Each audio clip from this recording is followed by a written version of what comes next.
Parfois, on fait beaucoup trop de code compliqué et pour faire des choses simples. Alors je m'explique. Sur les réseaux, récemment, je vois beaucoup de tips de Laravel qui, amènent à faire des macros, qui amènent à faire des choses très lourdes et je vais vous montrer que vous pouvez vous-même faire votre propre façade en temps réel et ça, très simplement, sans même créer de façade parce que Laravel le fait pour vous.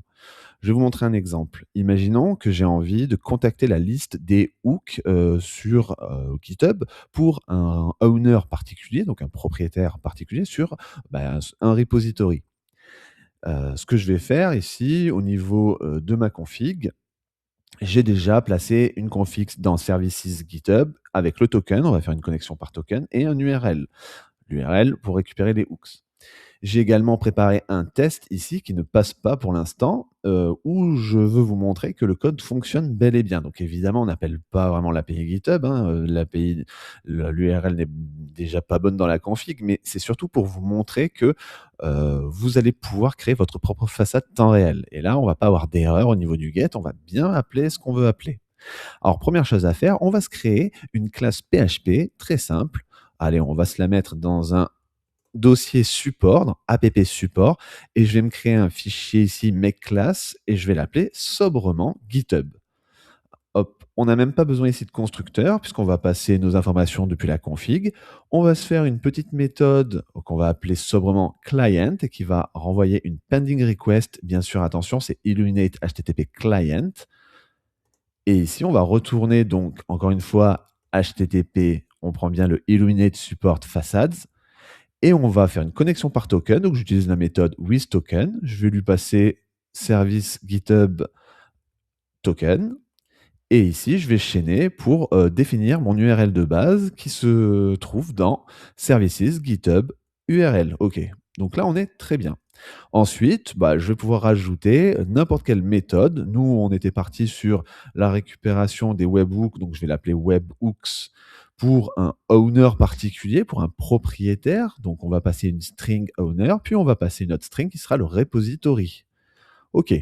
Et nous, à partir de là, on n'a plus qu'à faire une chose. On va même type int ici. On va dire que c'est une response. Attention, c'est une response illuminate HTTP client. Et on va simplement faire un return. On va réutiliser notre méthode client juste au-dessus et on va faire un get, un post ou tout ce qu'on veut. Et ici, alors je ne sais plus si c'est forcément ça, c'est peut-être slash repo. On va utiliser d'ailleurs les double quotes pour interpoler nos variables, slash repo, slash j'ouvre les accolades et là je vais pouvoir mettre le owner, slash encore une fois je passe le repository, slash hooks par exemple. Mais peu importe. Ici, en tout cas, j'ai quelque chose déjà de fonctionnel. Vous allez me dire, ben non, puisque déjà, tu n'étends pas de façade et tu n'as pas fait ceci, pas fait cela. Mais vous allez voir que Laravel va le faire pour vous. Donc, vous vous ramenez ici dans Web. Alors, mon test, je vous le remontre une dernière fois, il attend ici un slash test. Bon, alors, on va faire un root slash test et je ne vais même pas créer de contrôleur. Je vais le faire comme un cochon ici dans ma fonction. Je vais faire quoi? Un GitHub, OK, 2 webhooks. Et attention, on va dire qu'on veut que le propriétaire ce soit Laravel et on veut récupérer pour le repository framework. Donc là, on aurait nos hooks. Et là, on a besoin forcément de lui passer notre classe. Eh bien, ce que vous allez faire, c'est directement passer un façade en ici avant le vrai FQDN, donc façade app support GitHub. Voilà.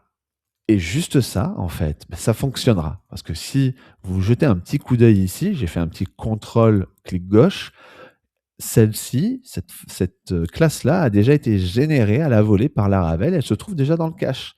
Donc en fait, on a une classe PHP super simple et on en a fait une façade en temps réel. Et j'en veux pour preuve que si je lance mon test, ici, alors j'ai oublié de mettre évidemment un point virgule, je vais relancer, tout fonctionne. Et je vais vous montrer autre chose. Si par exemple, je rajoute un Z après GitHub, là, ça sera plus bon.